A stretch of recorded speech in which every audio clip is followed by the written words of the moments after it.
When people say the homeless crisis is getting out of control in San Diego, that is a major understatement. This is the scene this morning in the East Village. An angry man with a butcher knife threatening other people that are living on the streets. Fortunately, no one was injured this time around, but for hundreds of people, the streets of San Diego are the last stop. 2019, less than 100 people died on the streets. The most recent count is almost 600, and half of those died from drug overdoses. Nothing short of a humanitarian crisis. The homeless population here in San Diego keeps on growing year after year and day after day. For every 10 that we help into housing, 13 fall into homelessness. That had never happened before, by the way.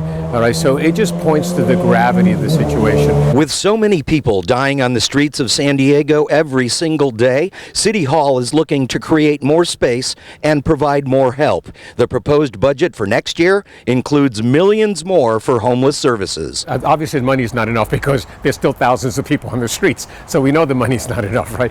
But that said, I welcome what the mayor and the council is proposing here. One plan calls for converting the old downtown library into a large shelter or even housing. Right now, only 36 people are getting help inside. The same is being proposed for the old skydiving center.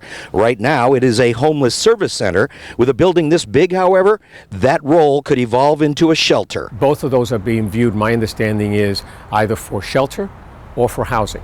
So I think right now they've been proposed. There's going to be an evaluation period during which they'll decide, well, what's the better approach there, right? Is it shelter or housing? It could be a mixture of both, actually. At this stage, these are just a few of the ideas being promoted by City Hall, along with a rental assistance program. One of the elements within the budget is rental assistance.